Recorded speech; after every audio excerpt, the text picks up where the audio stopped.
ఇప్పుడు ప్రధానంగా ఈ నిరసన చేయడానికి ఏం డిమాండ్ చేస్తున్నారు? అసలు మెయిన్ రీజన్ ఏంటి నిరసన చేయడానికి? ఇవాళ ప్రభుత్వ ఆసుపత్రుల్లో నిజంగా బలోపేతం కావడానికి, ఈరోజు శిశు మరణాలు తగ్గడానికి, లేకుంటే మాతా మరణాలు ప్రసూతి మరణాలు తగ్గడానికి ప్రధాన కారణం ఏంటంటే నేషనల్ హెల్త్ మిషన్ వాళ్ళు. అంటే ఈరోజు కార్పొరేట్ దవాఖాన పోదు, ప్రభుత్వ ఆసుపత్రి పోయినా మేము బతుకుతాము, అలా మంచి వైద్యం అందుతుంది అని చెప్పి వాళ్ళు వచ్చే కాడికి ఈరోజు అక్కడికి NHMS వాళ్ళు తీసుకొని వచ్చిండ్రు. వాళ్ళు కొట్లాడి అర్థమైందా? ఈరోజు వాళ్ళకి ప్రోత్సహించాలి. వీళ్ళది ఆల్రెడీ కాంట్రాక్ట్ కింద పనిచేస్తారు, కాంట్రాక్ట్ ఉద్యోగులు వీళ్ళు. అయితే వీళ్ళని నెక్స్ట్ పర్మనెంట్ చేయాలి. ఎట్లయితే పంజాబ్లో హర్యానాలో చేసిండ్రో అట్లా వీళ్ళ పర్మనెంట్ చేయాలి.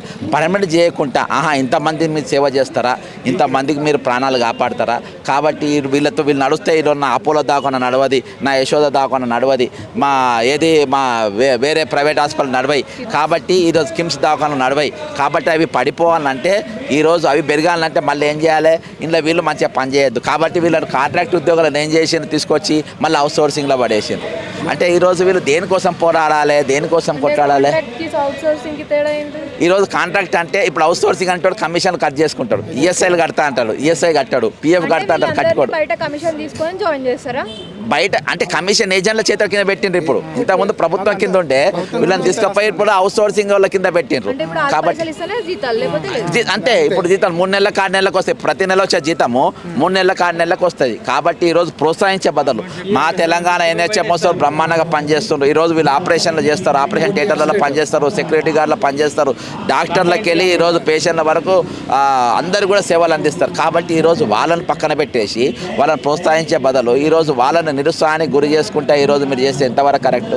కాబట్టి ఈరోజు నిజంగా ముఖ్యమంత్రి రేవంత్ రెడ్డి గారు కూడా మీరు చూడండి, ఒక్కరోజు కూడా ప్రభుత్వ ఆసుపత్రి పోలే, ఒకరోజు నా గాంధీ పోలే, ఒకరోజు నా ఉస్మానియా పోలే, ఆకస్మిక తనిఖీ ఒక దవాఖానకి ఇయాల్టి వరకు పోలే. ఎందుకు పోలే? నీకు ఏది ఆ మెడికేర్ దవాఖాన ఓపెన్కి ఇప్పటికి 4-5 దవాఖానలు ఆయన పోయి రిబ్బన్ కట్ చేశాను. వీటి దవాఖానలో పోరు. అంటే ఈరోజు కార్పొరేట్ పెంచాలి, వీటిని చంపాలి అనే ఉద్దేశంతో ఉన్నారు. వాళ్ళ సమస్యలు వాళ్ళు చెప్తారు, మీరు వినండి. ఒక్కొక్కరు 2004 నుంచి ఓటీ అసిస్టెంట్ సిద్దిపేట నుంచి డిప్యూటేషన్గా గజ్వేల్కి వచ్చినాం. మాకు 7,550 రూపాయలు సార్లు ఫస్ట్, అయితే 13,700 ఇస్తుంది పింఛండు. ఇప్పుడు ఉంచుండు మాకు 6 ఇయర్స్ తర్వాత పెంచలేదు. అట్లా కూడా ఈ మేము అప్పుడు ఉన్న ప్రభుత్వానికి పోయి మేము వేస్తే ఓటీ అసిస్టెంట్లకు మా పేరే లేదు. మా పేరు జాతకమే అడ్జస్ట్ ఉన్నాయి, ఆఫీసులు ఉన్నాయి మేడం. మా పేరు ఓటీ అసిస్టెంట్ అన్నది పేరే వస్తలేదు మాది. మా పేర్లు మేము చేస్తేనే థియేటర్ నడుస్తుంది ఓటీ అసిస్టెంట్. మేము సెక్షన్ కరోనా టైంలో కష్టము. నాకు కరోనా వచ్చితే 3 నెలలు ఉన్నా రెస్ట్, నేను చనిపోదు. నా పిల్లలకి ఏం కావాలి, మాకేం కావాలి? 13,700 జీతంతో ఇప్పటికి ఏం బతుకుతాం మేడం? ఏం చేస్తాము, ఏం చేయగలుగుతాము? రేవంత్ రెడ్డి మా మీద దయతలిసి ఆ ప్రభుత్వాన్ని నమ్ముకొని చేస్తే వాళ్ళు చేయలేదు. ఇప్పుడన్నా ఈ ప్రభుత్వం తక్షణమే మా ఓటీ అసిస్టెంట్లు వాళ్లకు జీతాలు పెంచి రెగ్యులర్ చేయాలని దయచేసి రేవంత్ రెడ్డి కోరుతున్నాము. ఇప్పుడు పర్మనెంట్ వాళ్ళకి మీకు same timing working same time మేము ఎక్కువనే. మేము ఒక లేట్ పోయినా వాళ్ళు లేట్ వస్తే నడుతుంది, కానీ మేము లేట్ వస్తే నడదు.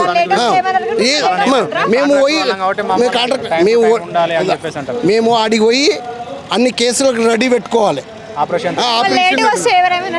అంటే రిమార్క్ వస్తుంది మేడం. మేము పోయి టైం టు టైం డ్రగ్స్ చేసుకోవాలి, ఓడి బిల్లు పెట్టుకోవాలి, ఆటోక్లర్ పెట్టుకోవాలి, అన్ని ఆపరేషన్ రెడీ అంటేనే కేసు అవుతుంది. ఓటీ అసిస్టెంట్ మీకు ఇచ్చే జీతాలు టైంకి ఇస్తారా? ఫస్ట్కి ఇప్పుడు వస్తలేదు మేడం. మొన్న వచ్చింది 13,705 జీతం. ఫస్ట్కి రాలేదు, 2-3 నెలలకు రాలేదు. మొన్న వచ్చింది. కరోనా టైంలో మేము ఓటీ అసిస్టెంట్లము కరోనా టైంలో మేమే చేసుకొని సెక్షన్కి తీసుకుపోదాం. ఆ టైంలో ఆ ప్రభుత్వం ఉన్నప్పుడు ఏం చేయలేదు, ఈ ప్రభుత్వం ఏం చేస్తుంది. దయచేసి ఓటీ టెక్నీషియన్ వాళ్లకు పర్మనెంట్ చేయాలి. మాకు దయచేసి రేవంత్ రెడ్డిని కోరుతున్నాము. అతి బీజేపీ వాళ్ళు ఈటల రాజేందర్ కానీ కృష్ణారెడ్డి కానీ అరవింద్ కానీ మన సంజయ్ని కానీ మేము ప్రభుత్వాన్ని కోరేది ఏంది, బీజేపీ ప్రతిపక్ష నాయకులను అందరినీ కోరుతున్నాము. మాకు సాలరీ పెరగాలి, మీ రాజకీయము ఏది మాకు అవసరం లేదు, రెగ్యులేషన్ చేయాలి, మాకు సాలరీ కట్టి టైంకు రావాలి, మా పిల్లలు ఎట్లా బతకాలి, మాకు జీతాలు పెరగాలి, మా జీతాలు పెరగాలి. ఇప్పుడు ఈ నిరసన తర్వాత కూడా ప్రభుత్వం స్పందించకపోతే ఏం చేస్తారు? ఇక మేము మేము ఇవ్వాలి చేయని మా పిల్లలు ఇంత మందు పోసుకొని రెడీ రోడ్డు మీద చచ్చిపోతాం. నాలుగు ఇట్లా అన్ని చేసేది దానికోసమే.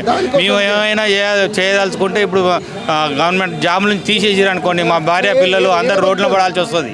ఏదైనా ఎడ బతకాలే. మాకు వచ్చేది 13,000 జీతము. 13,000 జీతం అండి.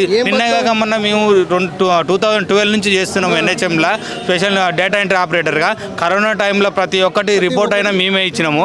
ప్రతి ఒక్కటి కూడా కరోనా టైంలో అన్నీ కూడా మొత్తం చేసి వ్యాక్సినేషన్ ఇచ్చినప్పుడు ఆ రిపోర్ట్స్ అయినా మంత్లీ రిపోర్ట్స్ అయినా ఏ రిపోర్ట్స్ అయినా కూడా మా డేటా ఎంట్రీ ఆపరేటర్ నుంచే మొత్తం వాళ్ళకి స్టేట్ మొత్తం ఇక్కడికి స్టేట్కి పంపిస్తాం మేము. మాకు మాత్రం శాలరీస్ మాత్రం ఇప్పటి వరకు పెంచట్లేదు. సంగీత మేడం గారు NHM కమిషనర్ గారు ఇప్పటి వరకు కూడా స్పందించలేదు. మేము హరీష్ రావు గారికి కూడా ఇచ్చినాం అప్పుడు తెలంగాణ గవర్నమెంట్లో శాలరీస్ పెరుగుతాయని చెప్పారు. అదే కేసీఆర్ కిట్ వాళ్ళకి 19,500 ఇస్తున్నారండి. 19,500 22,500 వాళ్ళకి ఇస్తున్నారండి. మా ఎస్ఎన్సీ డియూస్కి 13,500 ఇస్తున్నారండి. ఇది ఎక్కడ న్యాయం అండి? ఒక్క ఉద్యోగికి 2 తీర్ల 3 తీర్ల వేరియేషన్స్ ఎక్కడి నుంచి వస్తాయండి? తప్పు కదా. అందరూ ఒకటే కదా క్యాడర్. మా డిగ్రీ కంప్లీట్ అయిపోయి డేటా ఎంట్రీ ఆపరేటర్గా చేస్తున్నప్పుడు అందరు క్యాడర్స్కి ఒకే రీతిలో జీతం ఇవ్వాలి. ఈ వేరియేషన్స్ ఏంది? ఒకరికి 13,000, ఒకరికి 15,000, ఒకరికి 22,500, 19,500, 24,000. ఇది ఎక్కడ పద్ధతి అండి? ఏదైనా గవర్నమెంట్ తీసుకోవాలా. NHM కమిషనర్గా సంగీత గారు దయచేసి దీని మీద దృష్టి సాధించి మా ఎస్ఎన్సీ డిఓస్కి న్యాయం చేయగలరని మేము గవర్నమెంట్ని ఈ ధర్నా చౌక్లో ప్రార్థిస్తూ మీ అందరినీ కూడా వేడుకుంటున్నాం. ఏ పార్టీకి సంబంధం లేదు, మాకు అందరు న్యాయం చేయాలని మేము భార్య పిల్లలతోటి కొద్దిగా సుఖంగా మంచిగా ఉండాలి. పాలు బిల్లులు, ఇంటి ఖర్చులు అన్నీ ఎలా తీసుకోవాలంటే మాకు సరైన న్యాయం చేసి మాకు జీతం పెంచగలరని మేము గవర్నమెంట్ని ప్రార్థిస్తున్నాం.